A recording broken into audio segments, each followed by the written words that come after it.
right, we are now rolling. Hello, Lindy. Hello. Hello out there in cyberspace. Um, I just want to go ahead and start and say that we have an amazing guest here today. And so I'm just going to give a short introduction. We have Lindie Botes, who's a polyglot YouTuber, just adventurer extraordinaire and polyglot extraordinaire. And, you know, you're originally from South Africa and currently you're a designer based in Singapore. So, that's right. As they say in Chinese, 新加坡. 新加坡, 对. A self-proclaimed third culture kid and, you know, just overall like good human spirit. Just good person. And so, Thank you.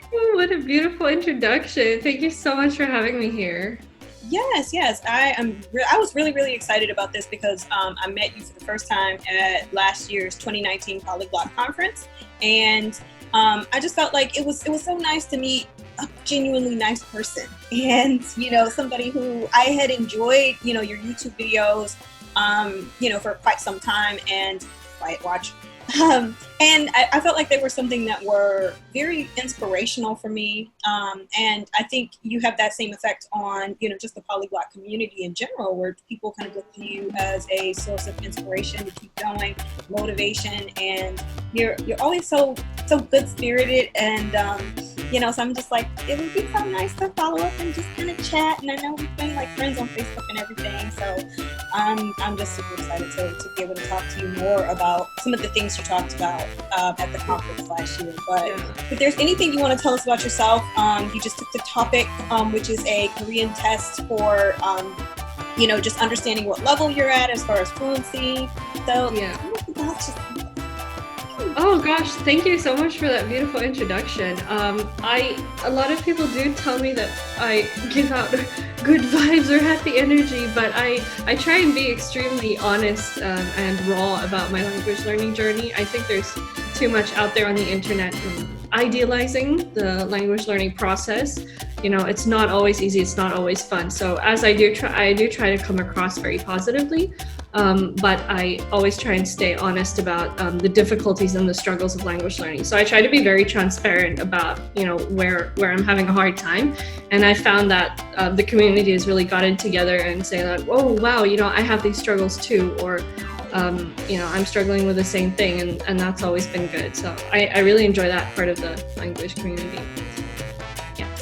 Thank you for that, because yeah, I think we do. I remember one of the videos I watched of yours recently, you kind of talked about how, you know, there's a lot of pressure in the community to kind of keep up with all these languages and then learn more and more, and instead, you know, just take your own pace and learn a language because you genuinely, you know, are interested in the culture, you're interested in, you know, just kind of how it sounds and how it makes you feel when you're speaking it. And you know, I get personally like an adrenaline rush when I'm speaking a language, and it's just like, yay, all right. And that connection that you have with other people is super so I'm just gonna kind of delve right into questions, because I knew I wanted to talk to you because I feel that in some ways, like a lot of international events are, you know, people are protesting. We're all, you know, cloistered inside because of the coronavirus. And I think that my personal mission of creating global citizens is even more important than ever. And, you know, so I think I wanted to reach out because I think we're both champions of intercultural custodianship. And what I mean by that is, you know, the world has to stand up for what is right from us, and I think there's also, you know, just the polyglot community is already, you know, practicing this kind of multiculturalism, and you know, I'm gonna celebrate, you know, the Hindi language even though I have no connection to it personally, and so I think that's kind of something that we tend to do, and so that leads to my first question, which is, how important are language and culture when making a connection or a commitment to learning a language? And then like a follow-up question, which is, how does culture influence language learning? I think it's really been said that you can't really separate language learning and culture, which is true to some extent because culture comes through in the type of grammar or some vocabulary that just doesn't exist in another language, the different ways to express feelings.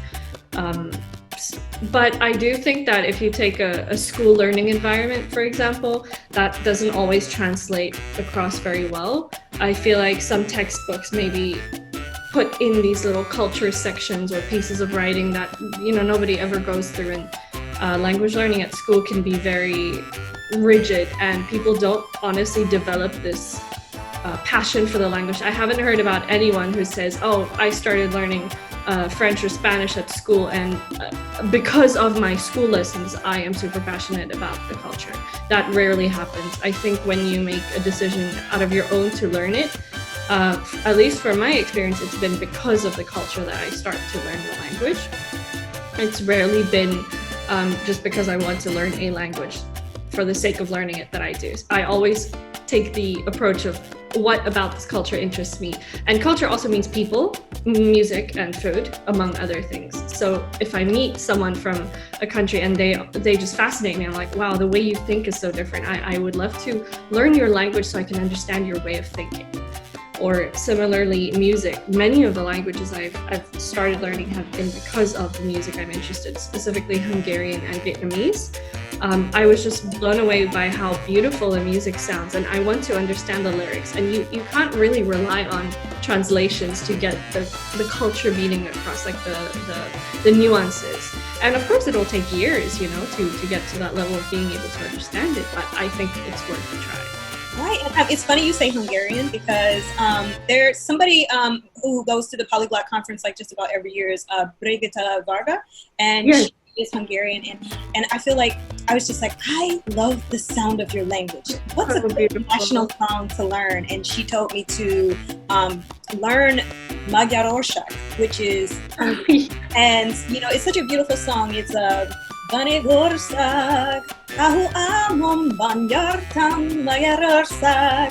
And I'm like, it's beautiful. And so it's funny because you say like Hungarian and Hungarian music, because that's something that people are like, what, Hungarian music? And I've never heard of that language. And what, of course in the States, of course, but I just think it's really cool that you're, I didn't know you were studying, Hungarian or into Hungarian language. Yeah, I'm fascinated by it, and it really did start from music. It kind of got me into it. I took a bit of a break for a year or two, and now I'm diving head on back into Hungarian. Good, nice. Oh, that's gonna be exciting. So, yes, I would watch. I don't know, I think it's like a group of really famous Hungarian artists who got together to sing the national song, and I was obsessed for a couple of weeks as I learned. I will check that out for sure. Thank you. Did I answer your follow-up question? What was that again? Yeah. It was, how does culture influence kind of language learning? And, you hit it right on the head when you said, you kind of have to, nobody's going to come away from courses that are kind of compulsory in some places and be like, wow, I'm really, really into that. It's more, you said, you meet a person and I like the way you think. I like the way, that this is something new that I'm being exposed to and I'm intrigued by it. And that I think was also my experience, meeting somebody who just really fascinated me endlessly. And I feel like I'm always drawn to something that is, it's not my own. So, for sure. Something foreign and something, unique. And I always want to understand that perspective. So I think it's really important to see that the interconnection and, the fact that language and culture are inseparable. So that leads to another question. It's just like, you kind of did talk about the fact that you kind of can't, you can't separate, like, for example, Italian food and Italian culture with the Italian language. And so let's talk about discipline in language learning. And, so how much structure do you have to successfully acquire a new language? And tell us a little bit more about how you have fun with your language learning and not making it a chore. There are so many routes I can go down to answer this. First of all, I think it honestly depends on your goals. If you are learning it for work or if you have an exam coming up, your structure should be different. So recently when I took the Korean exam, I focused majority of my time on Korean and gave myself a little break to, dabble in a few other languages. And I set up a rigorous schedule for myself to prepare for that. Apart from that kind of exam environment, language learning is purely just a hobby for me, and I have tried to schedule in languages and make sure I study each language equally. And then I took a different approach this year and analyzed the languages in terms of value to me personally and my goals. So I set a specific goal for each language. For example, right now, being able to speak Mandarin Chinese is a lot more important because I live in Singapore. A lot more important than, reviving my Hindi or learning more Arabic, just because I hear it a lot more. Or Burmese, for instance. I'm very, very interested in Burmese, and I have a Burmese colleague, but I know I need to know my own human limits and capacity, right? It's impossible for me to learn all the 12, 13, 14 languages that I'm learning with the same level of effort. So I set specific goals. For example, Burmese, I only, for this year, want to learn how to read and write. I don't even want to become conversational because I know I just don't have time for that. And it doesn't mean I don't like the language or I'm not going to learn it later, but I set specific goals for this year and I'm holding myself accountable. So I pinned all of my language goals to my Twitter profile. That whenever I'm there, I see, okay, my goal is to reach, B1 and B2 in French, for instance. Mm-hmm. It's different for everybody. Some people do prefer to have a very set schedule. Some people focus on one language per month. But it does take a few years or months of trying around and playing around to see what works for you and what aligns to your priorities. Some people want to be extremely fluent in one language before they move into another. Other people, like myself, like to dabble in a few languages. I think personally it's always more fun to be able to say a few little things in one language to a bunch of people than it is to be, super highly academic in one and then move on to the other, but to each their own. Right. And I think that's also because I'm kind of a dilettante, and I think most polyglots are, you just kind of jump around, it's like from thing to thing. But I think the biggest thing is because I'm a people person and I love being able to kind of have that little connection, so say, oh, ni hao to somebody in Chinese, and then they're like, oh, ni shuo de hen hao. And I feel like every time that happens, I'm like, yay. And, so being able to kind of say a little bit like, tanashtinja min nodom, in Turkish or something, just kind of bust out the Turkish and, just it's fun to connect or know a little bit about anything. And, I could be way better at Chinese. I knew I took the HSK back in 2012 and I think I tested at a 3. And, I probably should revisit it. And, but at the same time, I think I just have fun with the languages. So, I'm actually glad, and I feel like that does take the pressure off to have such, an esteemed polyglot like yourself. Yeah, I'm glad you say have fun. That's such an important part. I feel like the pressure that we have online, people, there's this pressure to have to make a career out of it or have to prove yourself. And honestly, just think of the root. Like, why did you start in the beginning? It's to have fun. It's to learn a new skill. It's not to finish a race or to prove something to someone. So I think that's important to remember. And surprisingly, one of my most asked questions is, which language should I learn? And Can you tell me? It's confusing to me because I would never ask myself that, because there's always some kind of language or song or person or culture that I'm interested in, and there's actually too many that I want to learn. Maybe those people are asking which language should I prioritize, but generally I get the question, I don't know which language to learn, choose one for me. And I don't think that's the right approach to take. I've tried to answer that question in a few videos. By looking at what resources you have available or who's around you or which culture interests you the most. But I think language learning should be a much more personal journey and not really defined by what people around you say. Mm-hmm. Because somebody, I feel like in some ways, I've always wanted to learn German just because I feel like I should. And then I get nowhere with it. and it doesn't stick. I'll pick it up and then I'll put it back down, and I'll pick it up and it's so, I feel like in some ways until I'm, I don't know, really, really compelled, it's not going to stick, no matter how beneficial I feel, the language is going to be to me down the road, or for whatever career choice, or, and I think that's just the right approach. It's like, how can I tell you? I know that, you're big shot and heavyweight in this community, but it's I think, I guess that's got to be a humbling feeling, but, also you got to feel like, how can I tell you what's the best choice? So how do you find balance with, just that kind of like, I feel like it's almost like guilt, when lately I kind of started Turkish workshops for folks for free, because what we do is we just get together and watch YouTube videos and we learn Turkish together. It's like self-paced. And I feel like, oh man, I'm putting all this attention on Turkish right now. Maybe I should really be doing Chinese, because eventually I want to take HSK4. And, it's like, but this is fun. So how do you find that balance? That's where the priority of goals comes in, that I won't feel guilty, because I know that, up until last week, Korean was my focus language, and I'm allowed to play around with, I allow myself that space to play around with other languages, with Korean being the majority of my language learning time spent on that. So once I prioritize my languages, if I'm like watching a movie in Hungarian or Vietnamese, then I wouldn't feel guilty like, oh, I should actually be watching a Korean video, because I have put in enough time up until that point to take a break. Balance, I don't think there is a sense of balance in my language learning, because I'm juggling so many balls, but they're all different sizes and different colors, metaphorically.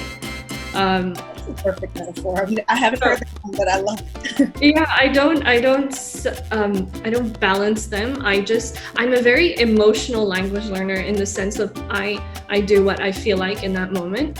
As I touched on before, I've tried to schedule in language learning, and I've tried that in my personal life too, to take my diary and block out hours of time and say, 10 to 11 a.m. answer emails, 11 to 12 edit video, 12 to 1 do this. It does not work for me, because I rebel against my past self. I'm like, who told me to do that? I don't want to do that. It was me who told me to do that. But so the same as with language learning, it just does not work for me.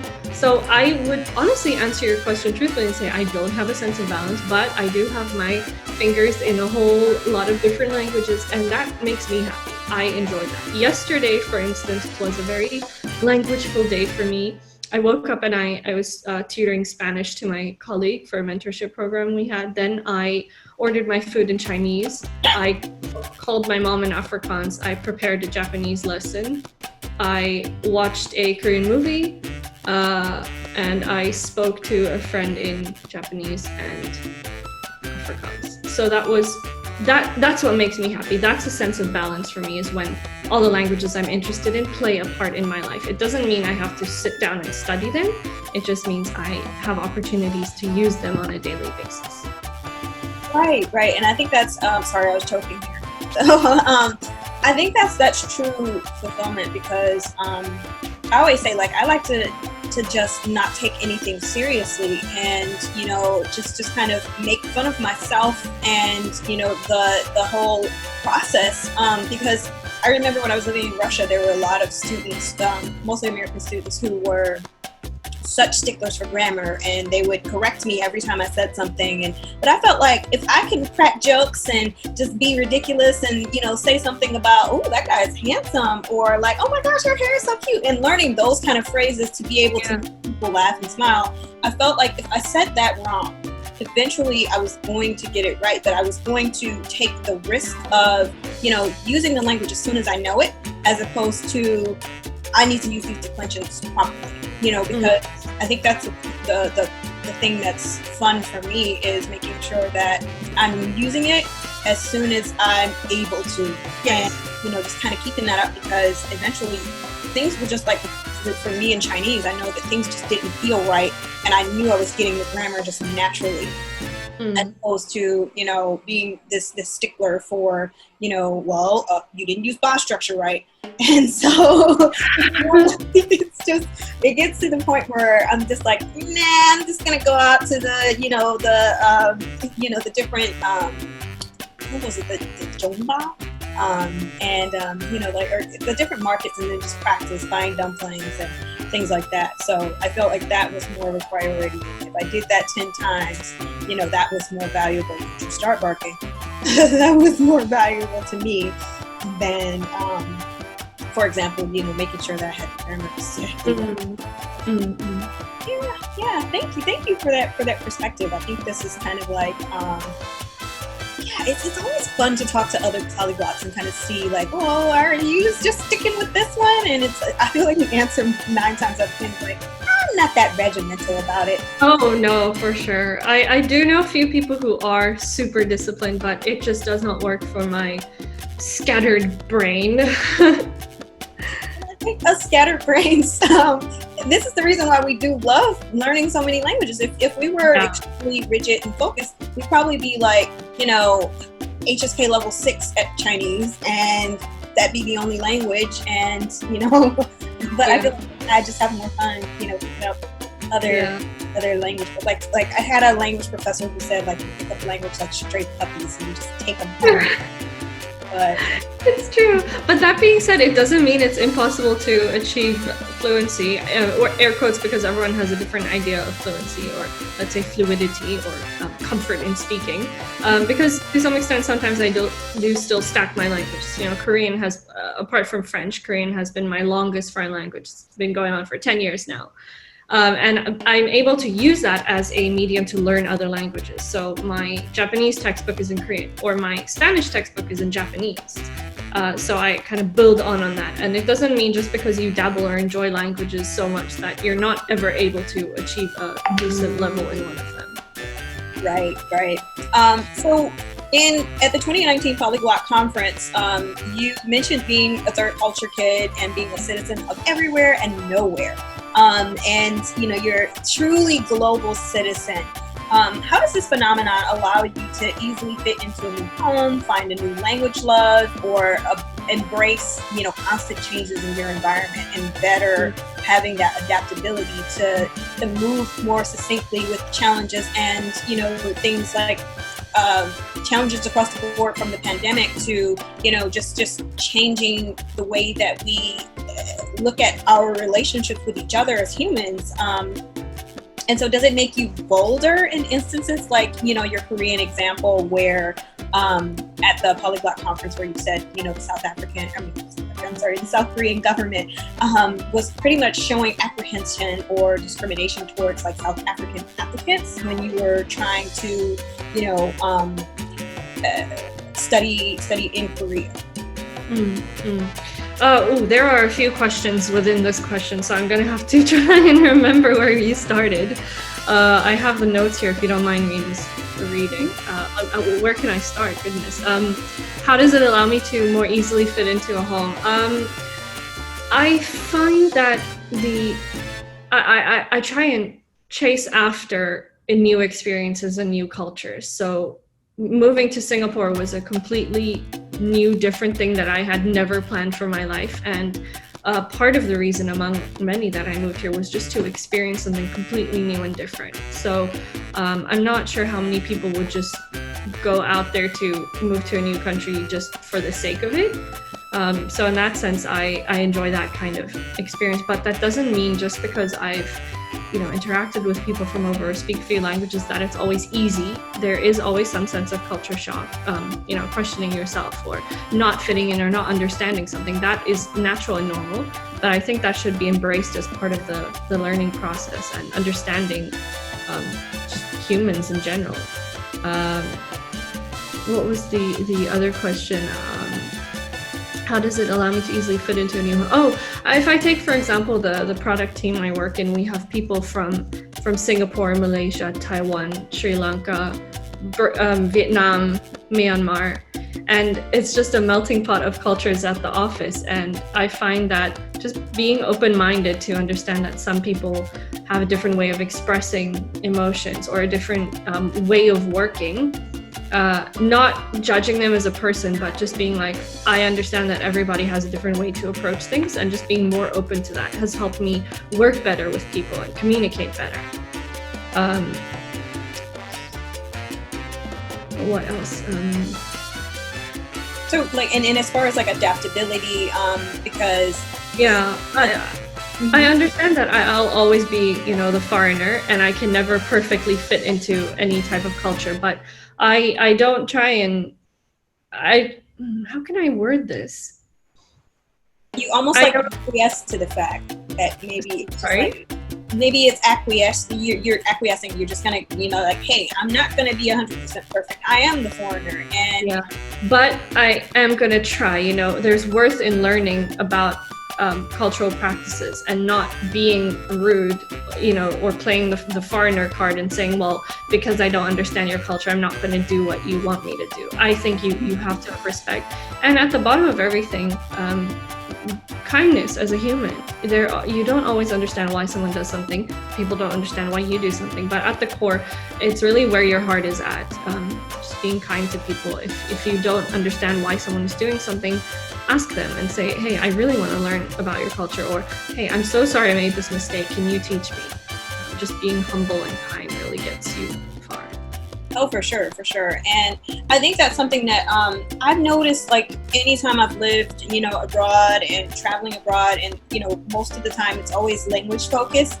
It's always, in my experience being American, other Americans kind of have, this sort of view of, I don't get that, so therefore, I'm just not going to even worry about that. And I'm almost being dismissive of a culture. So I think I've always been curious, have you ever fallen into maybe a foreigner trap where you kind of hang out with people who are, from a familiar culture to you, like your own culture maybe, or you falling into your own, language group, and, I think that that's something that might be uniquely American, but I've noticed, like, there were a lot of, like, students who they would only hang out with either British people or American people, and, they talk about the culture, and then when they go back home, they're an expert, but yet they didn't really spend a lot of time interacting with people. For sure, that happens. I try my best to stay as far away as possible. Not saying I don't shun, the concept of other foreigners living in the country where I do,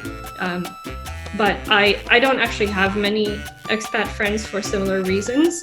I find that it can become a little cliquey.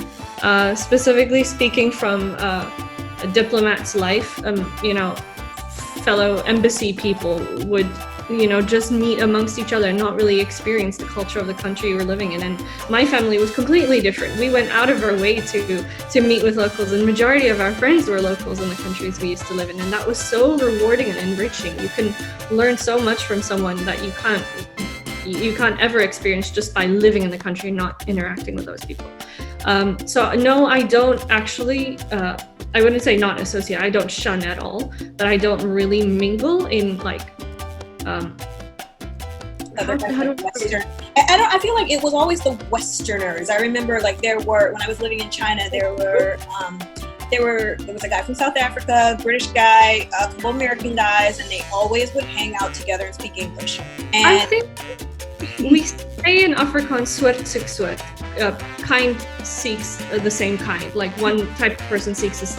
That makes sense, but it's not always just the Westerners. I have been in South Africa, for instance. The Korean community is extremely tight, and it's very, very hard to enter into that community or to become on very close friendly terms with Korean people. It's a very collectivist, very closed culture. And the same with Japanese living overseas. And it's not a negative thing. It's really soort soek soort. It's really, this is what's familiar to you. But it can be hard to, I don't want to use the word infiltrate. That is the wrong word to use. My English is not excellent. Kind of, to have an in, to have, yeah. And I feel like in some ways that, that's kind of my experience learning Arabic in the States. I feel like the languages that I'm strongest at, are ones that I've actually lived in this country. So maybe, I think, when you're a part of a diaspora and you're relocated to somewhere else and you have your culture, and then here you are, like me, American girl, trying to hang out with more Arabic circles. I felt like there was maybe a little bit of like, what do you really want? How are you interested? And, you know, eventually, you know, I did make friends, and, you know, I have lifelong friends who, you know, speak Arabic and have Arab heritage.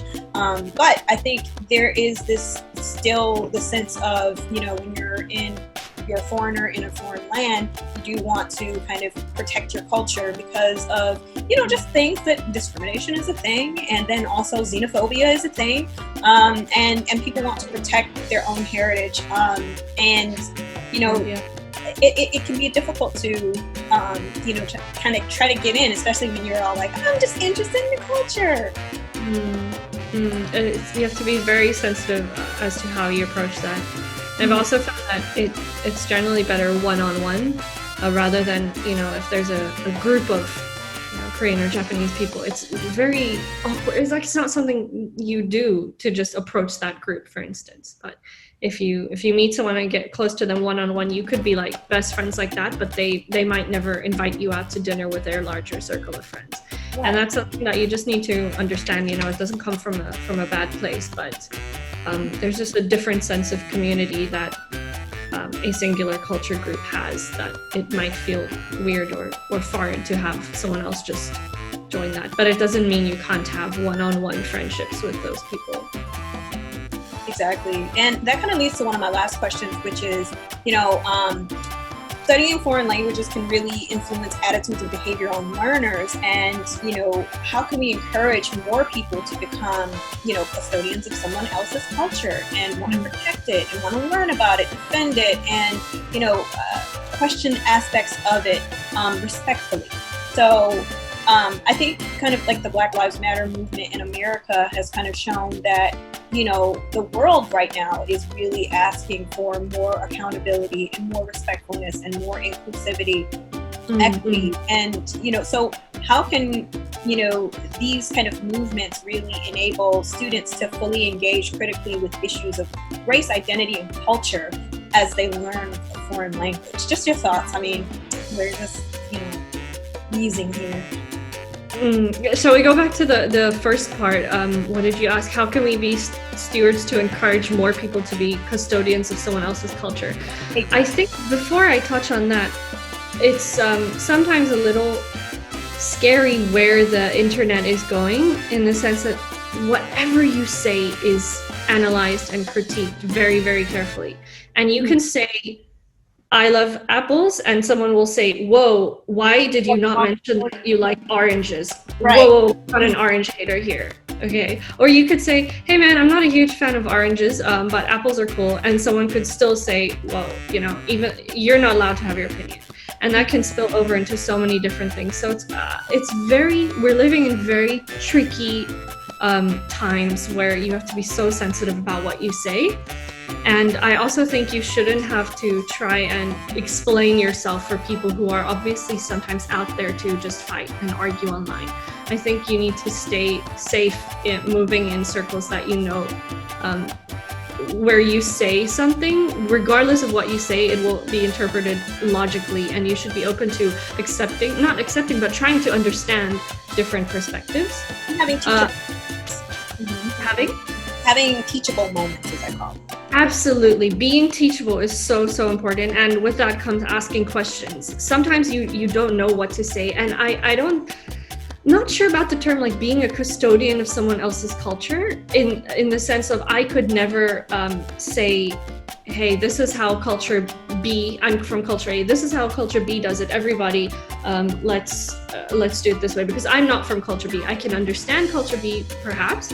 I could have, you know, grown up in culture B, but I would never be able to represent culture B. But I can, maybe for lack of a better word, I can promote, I can encourage understanding, I can direct and say, I'm not the expert, here's an expert. And with that also comes asking questions and saying, hey, culture B person, how do you want me to approach this? Or sometimes if we take the example, for example, of learning Korean, many people approach me and say, hey, can you choose a Korean name for me? Or can you tell me how Korean people do this? And I'm just very honest and say, hey man, I've been learning Korean for over a decade, but I am not in a position to give you a Korean name. That is not something that I can do. I appreciate the question, but let me direct you to my Korean friend who would lovingly do that for you. Just being humble and saying, I can't, that's not my place.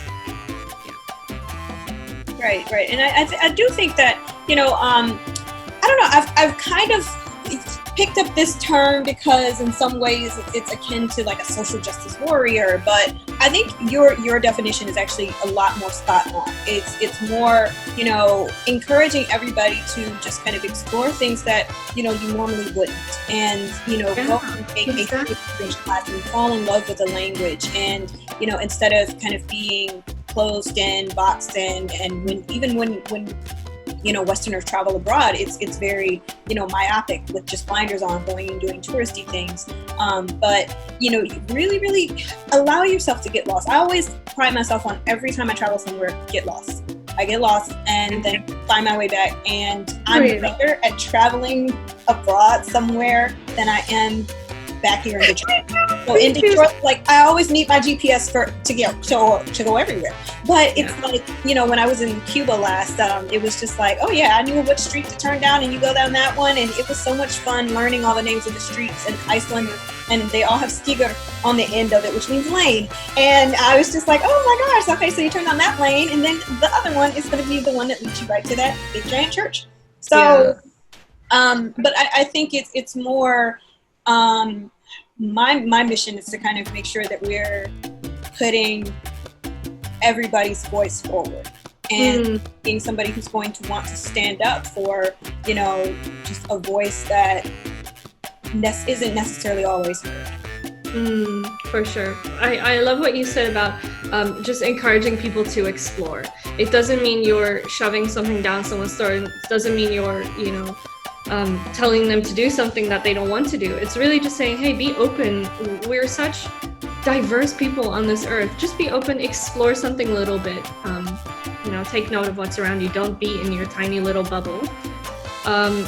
There's also been, in the language community specifically, such great things that have happened about this Black Lives Matter movement in terms of linguistic awareness as well. And I've seen posts going around on Instagram about, a vocabulary related to Black Lives Matter in different languages. Like now, there's Korean, Japanese, Chinese, Vietnamese posts that have been going around about vocabulary you can use to start these conversations. And that would be so interesting. What would it be like if I, as a white person, had a conversation about Black Lives Matter with a Vietnamese person? Both two non-Black people having this really important conversation. Trying to understand. Obviously, that doesn't mean we should not be talking to Black people and understanding their experiences and interacting with them first and being teachable and asking them questions. But nothing is stopping us from having a conversation as well and being like, hey, this is something really important going on in the world right now. How can we be teachable? How can we approach this? And just one tiny percentage of that could be learning vocabulary related to that in another language. Exactly. And it's just kind of like, okay, yeah, this might not relate to me. I used to get that a lot when I was learning Hindi, when people were just like, are you dating an Indian person? And it's like, no, it doesn't, I don't have to necessarily, have that level of commitment to be able to advocate for, just people having knowledge about a particular thing. So, thank you for that perspective. And then I want to move right into my last question, which is, do you think the pandemic has kind of eroded our borders, and how will we continue to interact digitally? And will you think it, having to use technology so much because we can't just be with each other?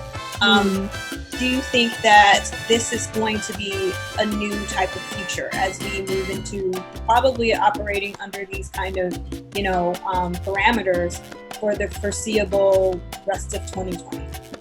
For sure. I think people are understanding more how to use technology and to interact with people. Like, it's not as foreign anymore. Online dating or meeting someone from a different country or just having an online pen pal from a different country, that used to be super foreign. a few years ago, and that's starting to become a lot more normal, as well as our ways of working. Just checking into a Zoom meeting is a lot easier perhaps than, getting dressed for work and going all the way to work. So I think there are some positives to this, but we really need to learn how to manage and regulate our time online. It's easy to be pulled into, it's hard to get out of the internet. Once you're really deeply into it, you could spend the whole day in front of your computer, and it's important to have boundaries. Has the pandemic eroded our borders? I think a big part of it is you allowing it to do that. Is you putting yourself out there and being open to meeting, communicating, talking, exploring different cultures online. There will still always be people who don't go out of the way, people who just don't care. So in a sense, yes, but you can be the catalyst for that. It doesn't just happen per se. Just because Bob in his house down the street has to join a Zoom meeting for work every day doesn't mean that Bob now sees the internet as this amazing place where he can meet different people from different languages. He's just not interested in that. There will be those types of people. Thank you for that insight. Sorry, not to cut you off.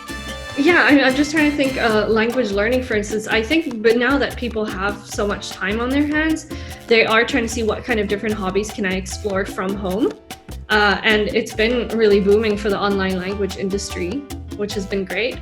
And I think it's also hard for people to approach a new skill from the start. So if we can be there to help people and say, hey, I understand the struggle of learning a language. I'm here to be your buddy if you need some help and guidance, because it's very hard. Like if you just Google like how to learn a language, you're going to be bombarded by all of these language learning apps who just want money, and it's hard. There's also so many resources on the internet. How do you navigate? How do you know where to start?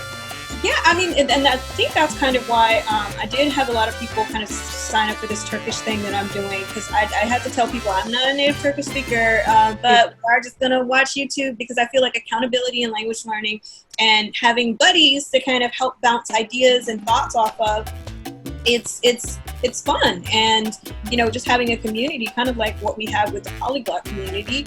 I'm quite sure you still learn from folks like Richard Simcott and, other, polyglots who are out there. And, it just kind of creates this sense of navigating kind of all of this information. I swear, pandemic happened, I downloaded Duolingo for the first time. And, it's kind of been fun to be able to explore different things and kind of, make those kind of suggestions too to, folks who are also interested in, wanting to pick up the skill. On that note of community, I've seen such a big rise now in online study groups, specifically in the Instagram community that I'm really active in. There are groups a few times a week of people like saying, hey, let's just all jump on a call and study together. And you barely talk, you just say, hey, I'm going to be working through this, what are you going to do? And you kind of keep yourself accountable. It's very hard, you can easily slip into a depression here at home and, not want to touch language. Or it's lovely to have this kind of community to be like, okay, every Saturday we're going to study together and we're going to keep each other accountable and have that sense of community again, where you can't go to a language meetup anymore right now. I've also seen language meetups become, groups, chat rooms. And I think there's really something beautiful in the online community that has bloomed so much more than it has before since the pandemic started. So I think there's a good aspect to that. But we also need to be careful of digital fatigue. Yes, I think it is already happening, where I know I'm tired of Zoom, for like work and meetings and, so. But at the same time, I think we are also adapting very well at kind of having alternatives and, kind of doing some other kind of hybrid things that can happen. So, that's the challenge. And that's also the excitement of, thinking outside of the box. Yeah. Thinking of like creative solutions, because this might not go away for a long time. And I think we're still learning, like how do humans react to sitting in front of a computer for maybe 15 hours a day instead of 8 hours a day now? How can we navigate that? Where do we draw the line online? Where do we say, I'm not participating in this online argument, or I'm going to say no for this Zoom meeting?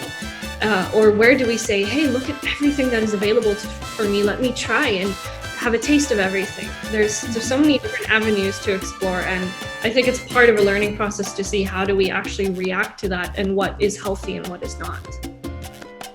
Right. And I love that, you know, that's kind of like a good takeaway for this time, you know, because there can be so much uncertainty, but, you know, one thing is certain, that like we won't necessarily lose our humanity.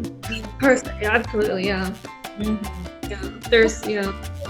Thank you for answering all my questions, and you know, this has really been good, because I've always wanted to ask kind of some of these burning questions, and just kind of get your thoughts on, you know, language learning community, you know, language, and how, you know, kind of we interact with it, and you know, I'm quite sure you get those all the time, but like, what are some of the language goals for the rest of 2020, and you know, for 2021, and what's going to be the next thing, or will it just be like, okay, it's going to be a spur of the moment? It'll be, maybe I'll meet somebody from Uzbekistan and now I want to learn Uzbek, you know.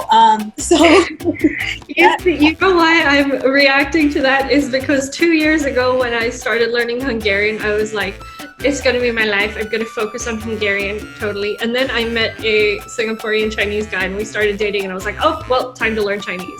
So I can have a goal and it can just be something completely different. So I do quarterly check-ins on my Twitter account with my language goals. And sometimes I have to be really honest and be like, whoa, that was a really lofty goal. That's never going to happen. Or I can be like, awesome, that's done.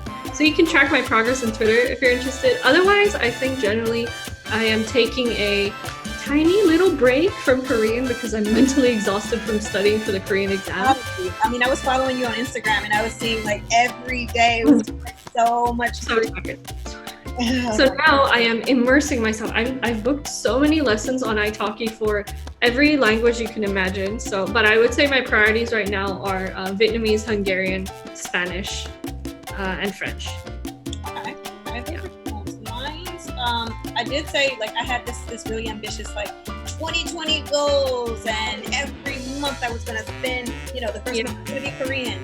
And then I was going to go back to Chinese and then learn some Spanish. And, you know, Spanish, of course, is going to be close to the Polyglot conference, which is going to be in Chiola, which is now global. But, you know, so I wanted to revisit my Russian and get better at that. So, of course, you know, and Turkish wasn't on that list at all, but now I have been spending a lot of time with Turkish. And then I did find, like, a really great online Korean teacher, so my Korean goals are still kind of there. So I'm getting fantastic. Yeah, and I think just the way this year is turning out, we've learned to be a lot more flexible and adaptable, and it's okay to change your language goals or to get interested in something new, or to say, hey, you know, I wanted to do that at the beginning of the year, I don't feel like doing that now, and that's totally okay. But I think one of the very first things I said in this video is, like, it's very scary where people online are like watching you the whole time.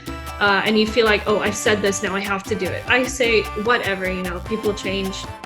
Look at how this year has turned out. Surely the way this year is going, I'm allowed to change how I feel about my goals as well. Right. And, you know, that's the thing. I feel like in some ways, do you think that, like, having such a big YouTube following, does that hold you, you know, accountable a little bit more, or is it more like, dang it, I shot myself in the foot because now I said I'm going to commit to, you know, Turkish, but instead I want to learn Hungarian? A bit of both, but I try to have little disclaimers where I explain exactly what I've said, like, hey man, people change, it's okay, we should be open to change. It doesn't mean my goals are not, you know, not goals, in the sense that there's a purpose for goals, right? But I try to refer to them more as guidelines, or it would be nice to have this. Sure, with my Korean, I had a goal. I want to pass this level of the exam. And that's where the value for each language comes in. Because Korean is extremely important for me to pass that exam, this is my solid goal. For the other ones, I just have guidelines. And I try to just say, hey, I appreciate that you guys are watching me, but do understand that this is a guideline. It doesn't mean I'm promising. And why do I need to prove myself to people, or like give results when it's my personal life? Mm-hmm. Yeah. Okay. Well, give us some words of wisdom that you want, folks who are, just language lovers out there. Because I always use this analogy where I'm like, I fell in love with, or like my languages are my loves. And, I fell in love with Spanish early on. It was my childhood sweetheart. And then I, met Chinese, and I fell in love, and then I started cheating on Chinese with Russian, and it's like, so I think languages are, they're something that you kind of you pick up and you want to experience, because I think it makes life richer. So and just kind of having that whole just immersion, and it's exhilarating. So what wisdom would you want to send out there to the world for, like, language learning and having fun with the language that you haven't already said? I'm cautious to call it wisdom, because I'm still learning. There's so much that I can learn from other people as well, and these are just my own experiences. But if I could say one interesting thing, I think usually when people are asked about this, they're like, here's my number one language learning tip. But something I want to touch on is actually don't underestimate the value of really learning a language for a very long time and diving so deeply into it. It's been super long since I started Korean, and still I'm learning things that I'm like, that is amazing. I never knew that. That is giving me such an insight into the culture. And I'm all for dabbling in a language and playing around with as many as you want and allowing that to happen. But the more you learn Japanese, the more you understand about the collectivist society or the levels of formality, and that's not something you can always pick up just from dabbling. So I just want to say, even though it's fun to dabble around, don't underestimate the beauty of really having a lifelong journey with a single language. All right. That is a good tip to end it on, and I really, really appreciate you and all you do out there, being my source of inspiration, and for a source of inspiration for so many others as well. And I just kind of look forward to the day when we can meet again in person, out there in the polyglot world. And so, yes, I'm definitely a subscriber, and I love your channel, and watching your journeys, and just having your sunshine. Likewise, I think the conversations you're having with people and the positivity you put out is such a beautiful breath of fresh air in the polyglot community as well, and just amplifying the voices of female language learners and language learners, people of color as well. I think you're doing beautiful things, and I am so excited to keep watching you as well.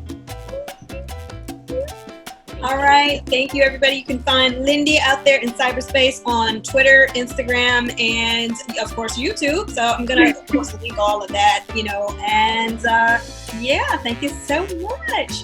Thank you so much for having me. It was great to talk to you.